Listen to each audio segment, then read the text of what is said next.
Well, at least it's not a Medea Halloween.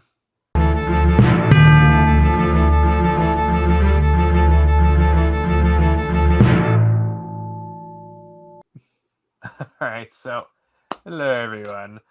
We had a choice between the Sorkin movie and this, and we chose this against our better judgment.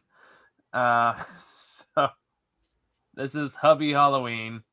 Uh, Now, since Adam Sandler has been pretty much exclusive to Netflix the last few years, I have had the good fortune of not having to sit through an Adam Sandler movie in the past few years.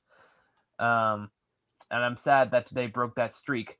However, however, to its credit, it's not the worst Adam Sandler movie I've ever seen. It's it feels like it was trying to go back to more of the classic style movies in terms of like how he approached the humor and things like that. I wouldn't necessarily say it succeeded, or maybe I'm just blinded by nostalgia, but it felt like there was actually some attempt at some kind of effort. I think it was largely that it's not playing the usual ultra cynical tone that these films usually have. Yeah. Where it's usually about like a loser asshole who ends up with a woman who's way out of his league that for some reason finds him attractive. He's usually insufferable in some way, and for some reason that gets him everything he wants, and he's hailed as the hero again. Most of that still happens, but the main character's not an asshole.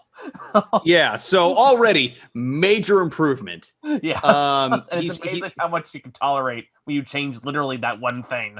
Yeah, like he's just a dork. Like, but you know, he's a good-natured guy. Because like usually it's a case where like you have to do just a raging douchebag and Adam Sandler at the same time, which just makes the movie insufferable from beginning to end. Now you just have like, oh, okay, this is actually like not a terrible character. It's still Adam Sandler, so that docks some points, but you know, yeah, could be a lot worse. Yeah.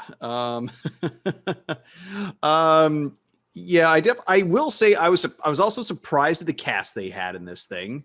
I feel like I've kind of stopped being surprised by the cast. I know Adam Sandler somehow managed to get on board.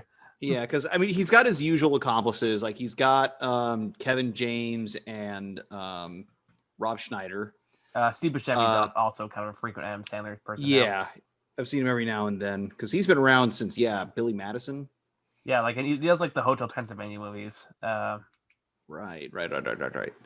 What else? Kevin James. Also had Yeah, I mentioned him. They got Noah Schnapp, I can't pronounce his last name. Noah Schnapp from Stranger Things. That poor kid. I was like, what are you doing in this? I did not recognize you at first, and I'm kind of freaking out a little bit here. It's got a little bit of Game of Thrones syndrome, you know, where it's like, oh, they're really good in this one thing, and then everything else is just dog shit. No, to be fair, he was also in the Charlie Brown movie. The animated one? Yeah. Who was he in that? He was either Linus or Charlie Brown. I can't remember exactly. Okay. But that was before puberty. Yeah. But yeah, let me double check real quick. He was actually Charlie Brown. Son of a bitch. Huh. All right, yeah. No, that threw me off too. I learned it way like 2 seasons after from Stranger Things. He needs to fire his agent. I didn't recognize him without the haircut for a little bit there. That's throwing me off. Also, he wasn't the small little Will Byers anymore. Yeah, I know, but I've had that issue with what's the name of the other main boy in Stranger Things? The one that's oh my god, I just forgot his name. How? You know what I'm talking about, though, right? Yeah. Oh god, I see him all the freaking time. How did I forget his name? It's gonna. Like he is both aged well and aged terribly at the same time because he still has the same hair he has in those movies. Finn Wolfhard. There we go. Yeah. And what was that piece of shit movie I saw him in earlier this year? I know which one you're talking about. It was like a January movie. Yeah. It was that really crappy looking horror movie. God, it was so awful. He's in Carmen San Diego. What? Did I click on the right The Netflix thing? show? I'm confused. There's also a bunch of Princess Bride stuff. I guess he played a young Inigo Montoya. Okay, I guess. I am The Turning. There we go. Oh, that was that piece of shit. Oh, right. He was also in the Addams Family. Oh, we digress. Back to the movie. We're getting distracted by celebrities and their worst, their best and their worst. Things So we've anyway, learned yeah, story follows a guy named Hubie who like he's just this huge Halloween dork. Like he's the safety patrol guy you'd see at school. yeah. And you know, he's always like freaked out by everything. You know, he's the butt of like every joke by every person in that town, except for Vicky Valentine or something like that. Something Valentine, who was like the hottie in high school, and I guess like for some god reason, just it's so horny for Adam Sandler in this movie. Yeah, they even had the lower lip bite, which it's like every scene they were at on some point when together, he was making like you can practically hear like the splashing sound on the floor. They're just so horny. Yeah,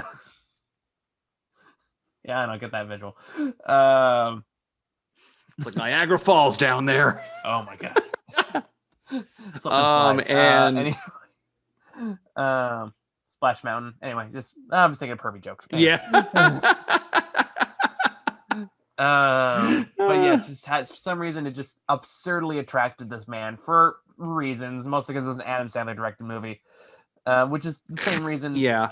He somehow gets all these women in all these movies, and that's where there's the self-indulgent Adam Sandler part of it. And to his credit, that part of the Adam Sandler movie is largely restrained up until the very end, and I want to talk about that because that's where it's like, okay, you kind of lost all the goodwill you're building with me with this. Not that I was like in love with the movie or anything like that, but I was like, okay, well, the main character is likable enough, even though it's still like Adam Sandler just doing a voice. Yeah. But at least he's like trying to do something with it. And at least it's like, again, at least it's not just a raging asshole that we're supposed to like for some reason. Yeah. And I mean, like, and sometimes like in the older movies, he could kind of get away with it because like, I'm not sure what it was. It was something about like the way he did it. Like there was still a way, like he still kind of got into his own comeuppance. Yeah, but that stopped like years ago. Yeah. Other than it's like somehow like Pixels comes to mind when I think about this. Yeah. Where it's like, hey, I'm a loser who likes video games, but also I'm gonna get the really hot like secretary, like Secretary of Defense or whatever her role was, for no reason other than I'm just a raging douche, and everyone is gonna fall in love with me. I'm gonna be awesome and save the day because I'm Adam Sandler, and everyone who ever picked on me as a kid is gonna get their comeuppance. But I am the perfect god that you all need to bow down to. And you were all ants before me. And also, Josh Gad is gonna fuck Hubert apparently, but that's all. Yeah. Still not the worst Adam Sandler movie I've ever seen, but it's up there. Yeah. That's my boy. Still like the top movie like all time worst film I've ever seen in my life. Right. Yeah, I know your reasons. I was a part of that review. Oh yeah, that was fun. It was. I still remember how. Yeah, the physically impossible punches. Like that, I mean, that was a pretty solid bit. Like I've thought about looking like just up like if I could track it down. I got it on an external hard drive somewhere. I'm just imagine revisiting that thing's like, wait, why am I here again? Like that was probably like the best edited sketch I ever did. Yeah. Those are interesting times. You know, I'm glad we broke away from that before the whole nostalgia critic thing hit the fan. Yeah. So we got out at a good time. Yeah. But anyway, now we're just talking later shit. Yeah, like so. Oh, go ahead.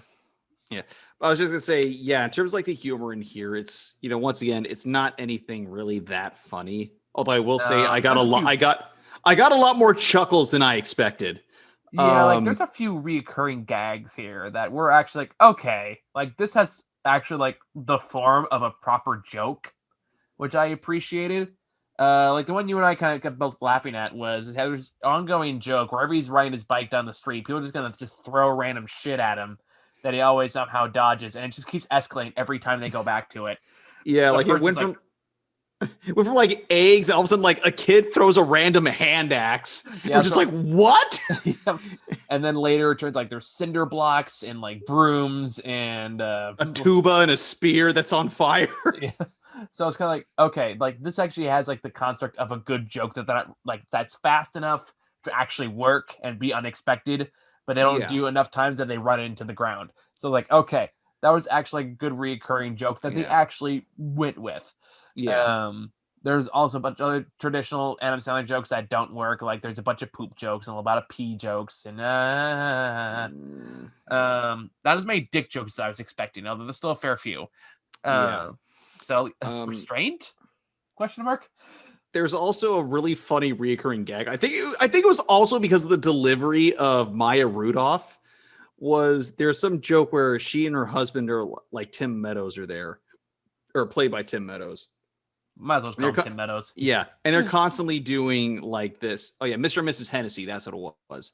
And they're constantly doing like this doing it for you, and she's constantly doing like either just screwing them saying like, yeah, really? No, of course not. And there's some part where it just like he says, hey, let's prank him. And it's just like And then he goes through this prank, and while he's still driving this car that he's chasing him with, it's like, "Do you want me? is your No." no. Just So, like it's like her delivery is impeccable on the like on the way she does it. yeah, so like there's still parts where I can say the rare occurrence in Adam Sandler for me, film, I genuinely laughed. Which I can't remember the last time that happened in an Adam Sandler film, so Yeah. that's something. Um, What else? I do want to talk about the ending though, because like this is the part that really kind of bothered me the most out of all of this. This was like, okay, we're this is not sure. Yeah, because the whole deal of the storyline to give context yeah, is people are suddenly like being abducted, and there's like suspicion that it's like Steve Buscemi who may or may not be a werewolf, and it turns out no, he's just escaped from the same loony bin that this other escaped guy came from, who turned out was actually looking for him.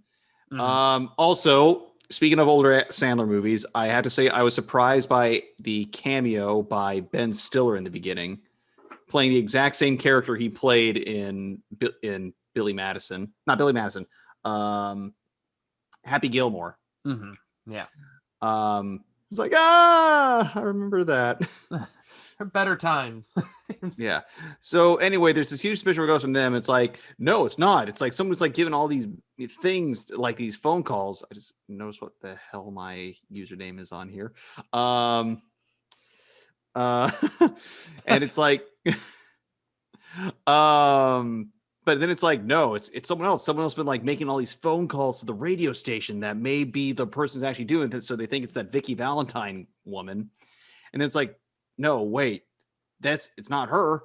The call's coming from your house. And so they run over there. And yeah, it turned out to be the mother basically like abducting and getting ready to savagely murder everyone who was making fun of him. Yeah. But like here, like I was kind of on board with that. It's like, okay, whatever. It's not the worst thing they could have done.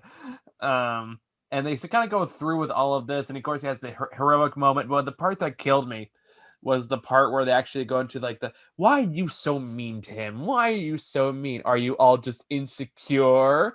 And they all go on the reason how they're secretly jealous of Adam Sandler and how he's really the best, and we're all just losers who don't like who are just picking on him because we just don't like we just want what he has. And all of a sudden, like, okay, this is where all the self-indulgence poured in into the Yeah. script. And yeah, it's like we can't 100% say that he's like getting back at people who are like constantly bashing on him, but it's possible. You can make an argument. That's all we're saying. You can legitimately, like, if you want to, like, not that I expect to like really have a film analytic like video about an Adam Sandler movie, but you could make a solid argument that this is him like talking about how everyone just hates, all the critics hate his movies. But But like, I'm not gonna say that's what he was doing because I don't know. I don't know if like that's something he would intentionally do.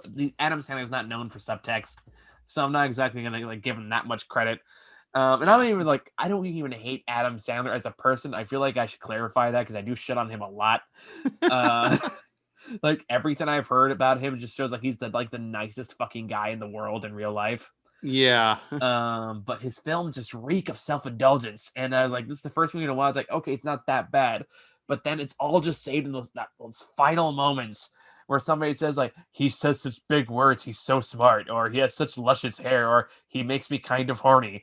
And then he gets like the super hot chick at the end, and it's like, oh god, okay. Yeah. That's where the film lost me completely. Now, admittedly, I think the big words thing that might have just been like jabbing at himself for like. Oh yeah, but still, it kind of falls in that ballpark where it feels like okay, like this is where is written by Adam Sandler, you know? Yeah. And that part like that was like, oh, for the love of God. And this is gonna be a larger issue that personally bothers me because there's something in the discourse and as well as bullying that bothers me, where somebody's like, oh, if someone bullies you, they just don't have a good home life, or they're just jealous of you or something like that. It's like, no, sometimes they're just assholes. Yeah. They don't need a big complex origin story. Not all of them is a DC villain. Sometimes they're just assholes. That's a personal nitpick. That's a personal thing that bothers me only. I will acknowledge that. Yeah. Anyway, we were gonna say I cut you off. No, that was about it. I can't remember anymore. But it's all good. But it's like, yeah, I really don't know if that's just supposed to be some like meta commentary, but there's a good chance it is. Yeah, like I said, there were a few other chuckle-worthy moments. Like there's something involving a cat that actually gave me a good laugh. Yeah, because that like again, that was a case where you can easily miss it, and it only happens once in the movie. They don't burn it to the ground, which most Adam Sandler movies do. So again, I can appreciate it when they do that. It does feel like there's more of a genuine attempt at some kind of humor here.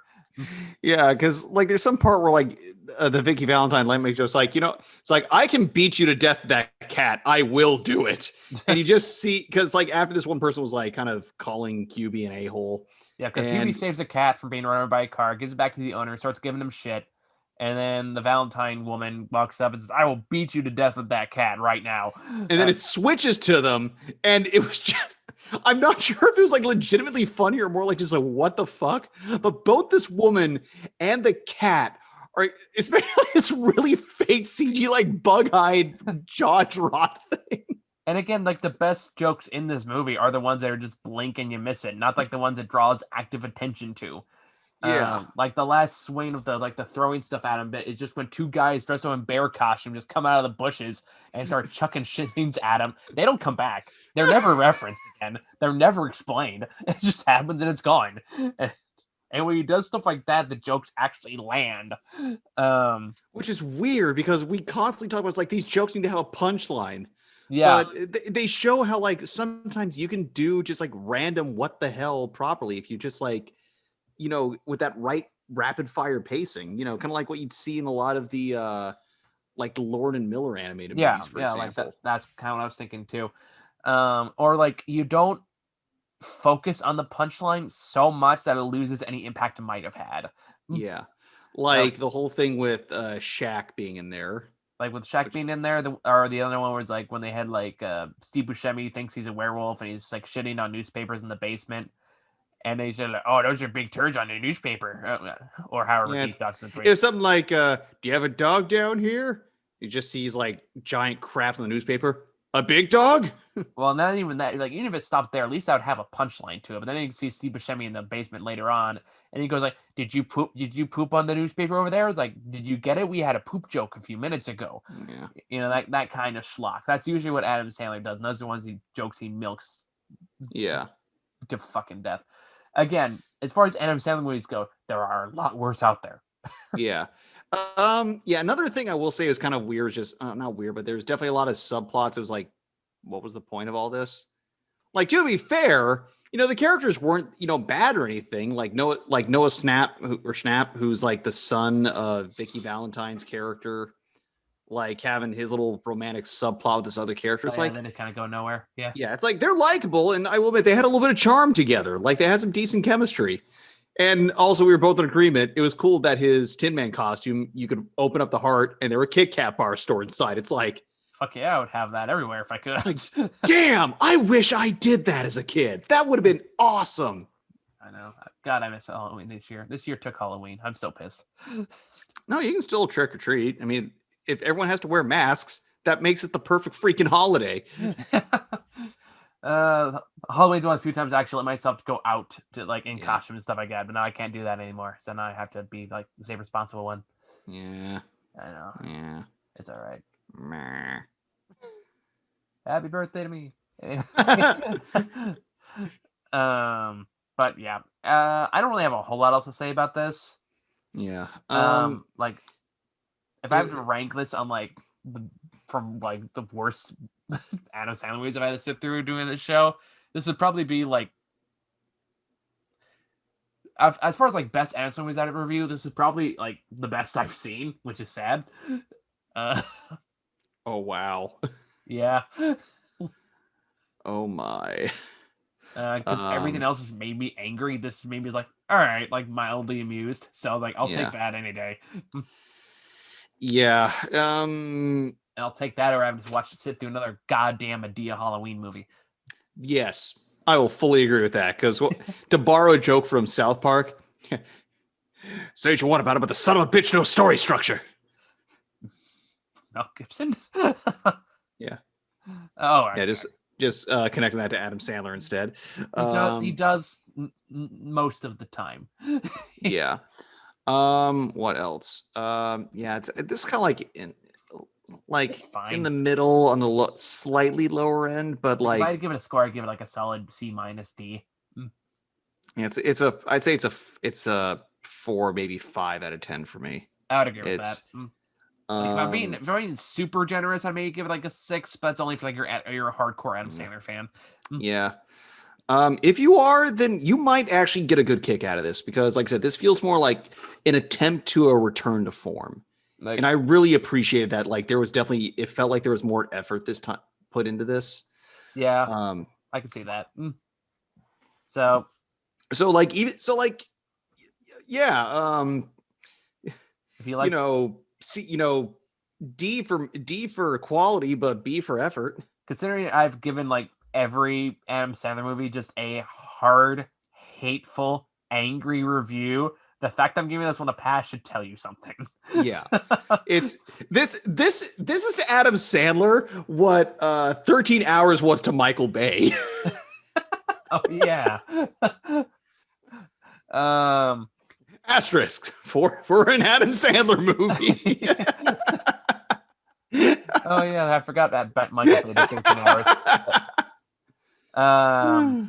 So yeah, like if you're one of the people that just insisted that Pixels was good and you hated that I hated it, you'll be happy to know I at least did not hate this or hate myself for watching it. So take that for what it's worth. Yeah. We still got a bunch of movies that just came out like on Netflix recently that we're probably catch up on. As well as the Borat 2. Yes, I was gonna bring up Borat 2. And Muhad just texted me saying he was gonna watch that right now. We're actually planning to watch Tenet on Sunday. Oh, cool. So that'll be interesting. We'll actually have like the first in-car review we've had since March. So I know it's crazy. Then we got the Trial of Chicago 7 is also on here. And I'm really excited about that one, actually. Yeah, Sorkin, the new Sorkin film. It's getting pretty good reviews. It's not the most accurate from the research I've done on it, but it's more right than wrong. And yeah, there's a bunch of shit to watch. We'll get around to it. All right, you got any final thoughts for Hubie? No, just Halloween. And like I said, yeah, it's a movie. It's not the worst Sandler flick. It's not the worst, and just in general, it's not the worst flick. Yeah. They probably could have cut some jokes out. They could have trimmed it a little bit, made it more like an even hour and a half. But I didn't actively regret watching this. Or and the fact that Paranormal just came back on Netflix recently. You can go watch that. The best Silent Hill movie ever made. Seriously, watch that movie. You cannot tell me that isn't Silent Hill. Town gets Yeah, I cursed could because see that. they accused a little girl of witchcraft and creating evil, and then suddenly it's brought back. It is Silent Hill. I am telling you. I believe you. Yeah. There's that, and Yes God Yes also went on Netflix, which we reviewed recently and really Oh, liked. yeah, I need to watch that one too. I heard good things about that. Oh yeah, I really liked it. That was like surprisingly wholesome. We were expecting like a really cynical Christian movie, and actually turned out like really Christian, like really cynical take on Christian sexuality, and actually turned out to be pretty wholesome and like nuanced. So check, it's a good roll through time. So we'll get to one of those in the near future. In the meantime, thank you guys for watching. See y'all later. Take it easy.